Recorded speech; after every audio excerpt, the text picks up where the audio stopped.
Кыргыз Республикасынын Саламаттык сактоо министрлиги. Медицинадагы жетишкендиктер. Элдин бакубаттуулугу эң оболу анын ден соолугу менен өлчөнөт. Кыргыз Республикасынын Саламаттык сактоо тармагы өлкө жетекчилигинин ар тараптуу колдоосунун негизинде өнүгүү жолуна түштү. Соңку жылдары саламаттык сактоо тармагына бөлүнгөн бирдиктүү бюджет кыйла көбөйдү. Бул өзгөрүү материалдык техникалык базаны жакшыртып гана ким болбостон, жаңы ооруканаларды курууга жол ачты. Мунун баары жараныбыздын ден соолугун сактоо жана алардын өмүрүнүн узактыгын камсыз кылуунун маанилүү шарттарынын бири болуп эсептелет. Медицинага бөлүнгөн каражат акыркы 5 жылдын ичинде 23 миллиард сомго көбөйтүлдү. 2021 жылы бул тармакка болгону 26 миллиард 280 миллион сом бөлүнсө, жыл сайын көбөйтүлүп отуруп, 2025 жылы 49,5 миллиард сомдон ашык каражат бөлүнгөн. Ооруларды дарылоо, татаал операцияларды ийгиликтүү жүргүзүү жана эне менен баланын ден соолугун коргоо саламаттык сактоо системасынын негизги багыттарынын катарын түзөт. Бул жааттагы аракеттер бейтаптардын өмүрүн сактап калуу эле тим болбостон, алардын жашоо сапатын жакшыртып, дени сак улуттун бекем пайдубалын түптөйт. Мына ушундай маанилүү максаттарды эске алуу менен акыркы жылдары энелер менен балдардын ден соолугун коргоого өзгөчө көңүл бурулууда. Акыркы 5 жылда 5 жашка чейинки балдардын өлүмүнүн көрсөткүчү 1000 түрүү төрөлгөндөргө 20дан 16,5ге чейин азайды. Перинаталдык борбор. 2021 жылы Садыр Нуркожоевич Жапаровдун президенттик кызматка киришүүсү менен Кыргызстанда саламаттык сактоо системасын модернизациялоонун жаңы этабы башталды. Өлкөнүн эгемендүүлүк жылдарында биринчи жолу инфраструктуралык өнүгүүгө, өлкө боюнча медициналык мекемелерди курууга жана жаңылоого өзгөчө көңүл бурулууда. Президенттин жарлыгына ылайык борбор калаада бардык 3-чү деңгээлдеги медициналык уюмдарды бириктирген жаңы медициналык шаарча куруу пландалууда.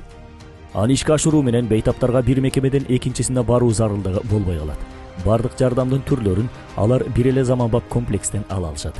Бүгүн өлкөнүн бардык болуң бурчунда ири инфраструктуралык долбоорлор активдүү ишке ашырылууда. Медицина тармагын жакшыртуу аракетинин артында өлкөдө ири ооруканалар курулуп, алды пайдаланууга берилүүдө. Жалал Абад облусунун Сузак районунда Алима Ташиева атындагы эне жана баланы коргоо борборунун имараты Улуттук коопсуздук мамлекеттик комитетинин башчысы Камчыбек Ташиевдин жардамы менен курулуп, президент Садыр Жапаровдун катышуусунда ачылды. Элдин саламаттыгы айрыкча энелер менен жаңы төрөлгөн ымыркайлардын ден соолугуна кам көрүү мамлекеттин негизги багыттарынын бири болгондуктан, учурда Таласта перинаталдык борбордун курулушу жүрүп жатат. Ал эми Ош облусунда да ушундай эле борбордун салынышы күтүлүүдө. Мындан сырткары Бишкек шаарында 5 кабаттуу жаңы төрөт үйү пайда болуу алдында турат. Буга чейин борбор калаада бир дагы жаңы төрөт үйү курулган эмес. 2025 жылы 38 саламаттык сактоо объектисинин курулушу жүрүүдө. Алардын 35-и республикалык бюджеттин эсебинен жалпы суммасы 9,6 миллиард сомдон ашык каражатка курулууда. Дагы 3 объект эл аралык өнөктөштөрдүн колдоосу менен ишке ашырылууда. Бүгүнкү күндө 10 оорукананын имараты толугу менен бүткөрүлүп, элге кызмат көрсөтүүдө.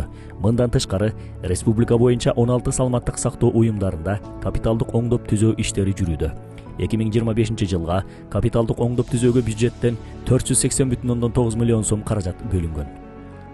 Акыркы жылдары жогорку технологиялык медициналык жардамдын жеткилүүлүгү артууда. Операция кылуунун заманбап ыкмалары киргизилип, быйыл эне жана баланы коргоо улуттук борборунда донордон бөйрөк ачык операция жолу менен эмес, лапароскопиялык ыкма менен алынып, 30дан ашык адамдын бөйрөгү акысыз алмаштырылды. Ошону менен бирге борбордун базасында биринчи жолу бөйрөк трансплантациясында иммунологиялык тестирлөө методикасы ишке киргизилүүдө. Бул изилдөөлөр заманбап трансплантологиянын негизги элементи болуп саналат жана донорду жекече тандоого, органды четке кагуу коркунучун алдын ала баалоого жана иммуносупрессивдик дарылоону тууралоого мүмкүнчүлүк берет. Генетикалык тестирлөө системасын жолго коюу улуттук саламаттык сактоо системасы үчүн стратегиялык мааниге ээ. Келечекте бул трансплантациялык коопсуздук системасын түзүүнүн негизин түзөт. Чет өлкөлүк лабораторияларга болгон көз карандылыкты азайтып, клиникалык чечимдерди кабыл алуу процессин тездетет жана элдин улуттук медицинага болгон ишенимин арттырат. 2023 жылы президенттин жарлыгы менен түзүлгөн Кыргыз фармация мамлекеттик ишканасы тарабынан ооруканаларды убагында дары-дармек, медициналык буюмдар менен камсыз кылуу иштери уланууда. Натыйжада заводдор менен түз келишим түзүлүп, негизги дарылар 30%га чейинки арзандатуулар менен сатылып алынууда. Быйылкы жылга бюджеттен 5,78 миллиард сом каралды. Эмгек акынын кыйла жогорулашы медициналык кызматкерлерге дем күч берип, кесипкөйлүгүн жогорулатат. Бул көрсөтүлгөн медициналык жардамдын сапатына түздөн-түз таасирин тийгизет. Мындан улам президент Садыр Жапаровдун колдоосу менен медицина кызматкерлеринин эмгек акысы бир нече жолу көтөрүлдү. 2026-жылдан баштап дарыгерлердин маянасы сезилерлик жогорулашы күтүлүүдө. Медицина кызматкерлеринин жетишсиздигин жоюу максатында өткөн жылдан бери алыскы райондордо саламаттык сактоо уюмдарында иштеп жаткан 200дөн ашык врач-ординаторго 20 000 сомдон стипендия төлөнүп берилүүдө. Ошондой эле алыскы аймактарга медициналык адистерди тартуу максатында жаш дарыгердин депозити программасы иштеп, алардын саны 175ден 500 орунга көбөйтүлдү. Учурда 400гө жакын жаш дарыгер программага катышып, квартал сайын 66 000 сомго чейин кошумча акы алууда. Аймактар боюнча алганда эң көп алыскы Баткен облусунда. Мындан сырткары, Бердүктүү санариптик саламаттык сактоо мейкиндиги түзүлүүдө. Маанилүү жаңылык президент Садыр Жапаров тарабынан демилгеленген өкмөттүк акселераторлор программасынын алкагында министрлер кабинетинин төрагасы Адылбек Касымгалиевдин тапшырмасы менен айдоочулук күбөлүк алуу процесси тездетилди. 083 формасындагы медициналык маалымкат электрондук форматка өткөрүлүп, бүгүнкү күндө жарандар маалымкатты түндүк мобилдик тиркемеси аркылуу алышууда. Мындан тышкары мурда жарандар убактылуу эмгекке жарамсыздык баракчасын кагаз түрүндө алып келсе, учурда дарыгерлер аны санарип түрүндө чыгарат жана ал автоматтык түрдө жаранга өзүнүн мобилдик түндүк тиркемесинде жөнөтүлөт. Түндүк тиркемесинде 2 жаңы кызмат ишке киргизилди. Үй шартында онлайн дарыгерге кайрылуу жана бейтапканага онлайн катталуу.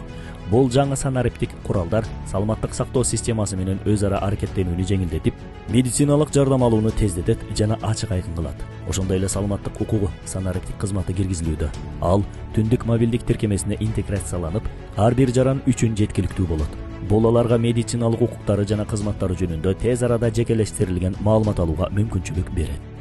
Муну менен катар министрлик калкка сапаттуу медициналык жардам көрсөтүү жана ооруларды эрте аныктоо мүмкүнчүлүгүн кеңейтүү максатында баштапкы медициналык санитардык жардамды күчөтүп, өлкө боюнча үй бүлөлүк медицина борборуна заманбап диагностикалык жабдууларды сатып алууда. Ошондой эле бардык баштапкы медициналык санитардык жардам уюмдарында медициналык кызматтардын сапатын башкаруу бөлүмдөрү түзүлүп, эл аралык жана жергиликтүү консультанттардын жардамы менен сапат инструменттерин практикалык колдонууга үйрөтүү жүргүзүлүүдө.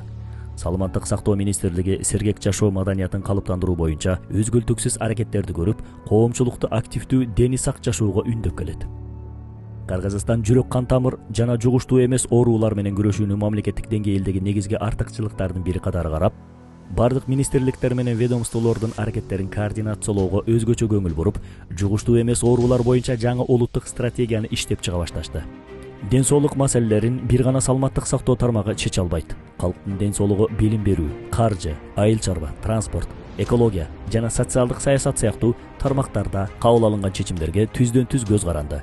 Кыргызстанда жүрөк кан тамыр жана жугуштуу эмес оорулардын алдын алуу, көзөмөлдөө жана жогорку технологиялык медициналык жардам көрсөтүү боюнча заманбап улуттук система түзүлүүдө. Терапия борборунда 2023 жана 2027 жылдарга карата ыкчам кардиология программасы иштелип чыгып, республика боюнча жүрөк кан тамыр ооруларын алдын алуу, эрте аныктоо жана көзөмөлдөө боюнча интеграцияланган заманбап улуттук модель түзүлүүдө. Профилактикалык, алдын алуу жана маалымдоо боюнча иш-чаралар медициналык тактика гана эмес, бул улуттун ден соолугунун стратегиясы. Улуттун саламаттыгы бул биздин жалпы жетишкендигибиз жана жалпы сыймыгыбыз. Дени сак адам өнүккөн өлкө.